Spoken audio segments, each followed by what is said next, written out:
And hello student,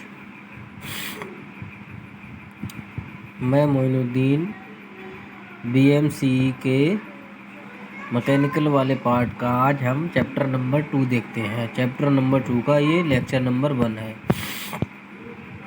इस chapter का नाम है फ्यूल एंड कंबशन, ईंधन एवं दहन। तो देखते हैं ये ईंधन क्या होता है। ईंधन वह पदार्थ जो वायुमंडल में ऑक्सीजन के साथ मिलकर चलता है तथा बड़ी मात्रा में ऊष्मा उत्पन्न करता है, ईंधन कहलाता है। अगर हमने कहीं देखा होगा, कहीं कहीं भट्टियों के बाहर लोग पंखा लगा देते हैं, फैन लगा देते हैं, जिससे क्या होता है, एयर का प्रभाव तेज़ी से होता है ईंधन के ऊपर से। तो वहाँ क्या होता है, अधिक ऑक्सीजन पहुँचती है। जब ऑक्सीजन अधिक पहुँचती है तो क्या होता है, फ्यूल आसानी से जलने लगता है, ईंधन आसानी से जलने लगता है। ऐसे ही हमने गांव में देखा होगा, जब चूल्हे वगैरह में आग लगाते हैं लोग, तो आग नहीं जलती है तो उसमें क्या करते हैं, फूंक मारते हैं। वो फूंक क्यों मारी जाती है, वहाँ पे ऑक्सीजन की मात्रा बढ़ाई जाती है। ऑक्सीजन की मात्रा बढ़ते ही फ्यूल जलने लगता है, ईंधन जलने लगता है। एलिमेंट ऑफ फ्यूल, ईंधन के अवयव, रासायनिक ईंधन और नाभिकीय ईंधन। तो रासायनिक ईंधन में कौन कौन से आते हैं, जैसे लकड़ी है, पेट्रोल है, मीथेन है, डीजल है, मिट्टी का तेल है, कोयला है इत्यादि। ये किसके अंतर्गत आते हैं, रासायनिक ईंधन के अंदर। इनका कुछ ना कुछ यौगिक होता है, इसमें कोई ना कोई केमिकली एलिमेंट होता है। अगला देखते हैं नाभिकीय ईंधन, न्यूक्लियर फ्यूल। इसमें कौन कौन से होते हैं, यूरेनियम, प्लूटोनियम। ठीक है। अगला देखते हैं क्लासिफिकेशन ऑफ फ्यूल्स, ईंधन का वर्गीकरण।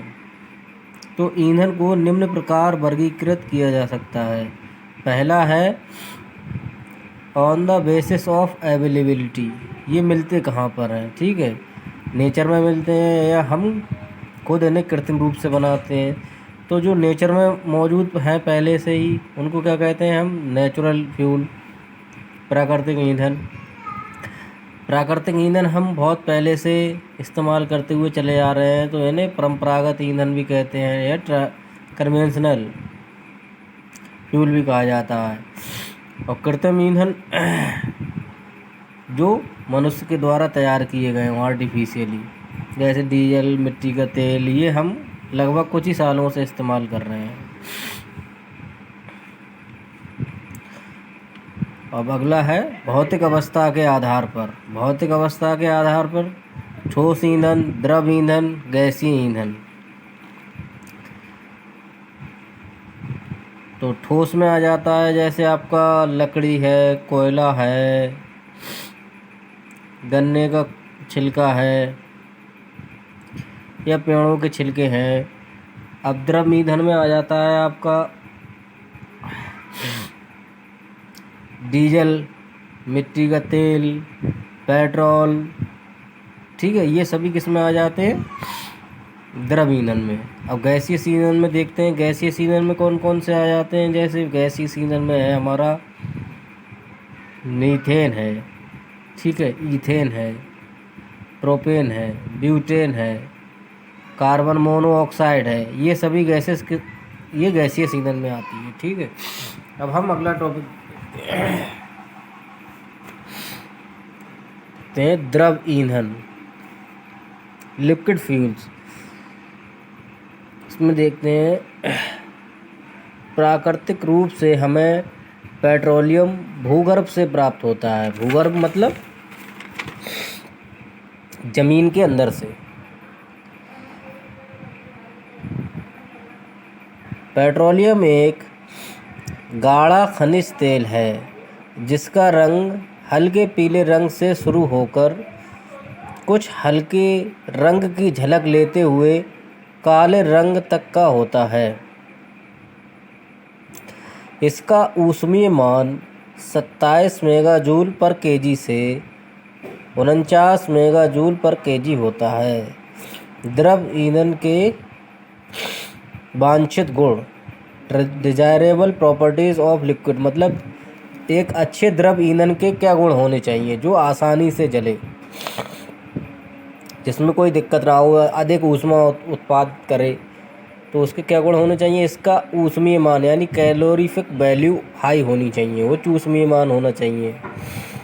दूसरा है इसमें जल, धूल, मिट्टी आदि की अशुद्धियाँ नहीं होनी चाहिए। अगर जल होगा या पानी होगा तो ये एफिशिएंटली हमें हीट नहीं दे पाएगा, ये जलेगा नहीं, ढंग से जल नहीं पाएगा। अगर पानी होगा पेट्रोल में तो जलेगा नहीं सही से। जैसे कि बाइक की टंकी में पानी आ जाता है तो वो बाइक चलती नहीं है सही, उसका इंजन वर्क सही से नहीं करता है। इसकी श्यानता अधिक नहीं होनी चाहिए। श्यानता मतलब विस्कोसिटी। विस्कोसिटी क्या होती है? फ्यूल का इसके मतलब फ्यूल की कह रहे हैं, फ्यूल की श्यानता अधिक नहीं होनी चाहिए। तो श्यानता होती है किसी भी लिक्विड के उसके आपस में पार्टिकल्स के बीच में फ्रिक्शन फोर्स, उनके बीच में फ्रिक्शन फोर्स नहीं अधिक नहीं होना चाहिए। अगर अधिक होगा तो वो लिक्विड जो है आसानी से बह नहीं पाएगा। तो इंजन के नीचे वाले पार्ट, जैसे जहाँ पे उसे पिस्टन सिलेंडर में जलना है, सिलेंडर के अंदर जलना है, तो वहाँ तक आसानी से जल्दी नहीं पहुँच पाएगा। तो इसके लिए श्यानता अधिक नहीं होनी चाहिए।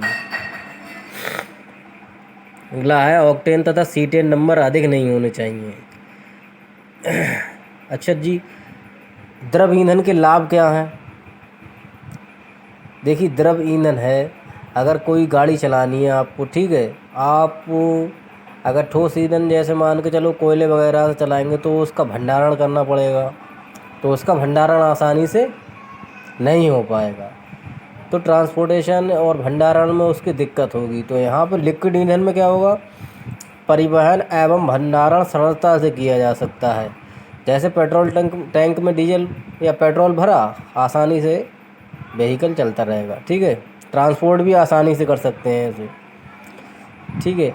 अगर कहीं पे कोई इंडस्ट्रियल एरिया है, कोई औद्योगिक क्षेत्र है, कोई प्लांट है, प्लांट में मतलब फ्यूल की आवश्यकता होती है, तो उसके लिए ठोस ईंधन को ले जाने के लिए बहुत दिक्कत होगी। इसमें क्या होगा? प्लांट में पाइप के द्वारा एक स्थान से दूसरे स्थान पर भेजा जा सकता है।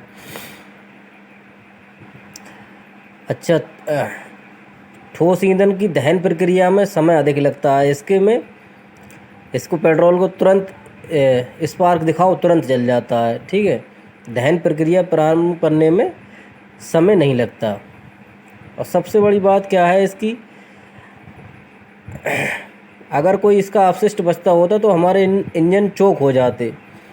सबसे बड़ी बात ये है इसकी, जैसे हम अगर कोई ठोस ईंधन को जलाते हैं तो उसका कुछ ना कुछ अवशेष बचता है। जैसे मान के चलो लकड़ी को जलाते हैं तो लकड़ी के जलाने के बाद क्या होता है? राख बचती है। इसमें कुछ भी ऐसा नहीं है, इसमें कोई अपशिष्ट नहीं बचता, सब धुएं के द्वारा उड़ जाता है साथ में। Thank you.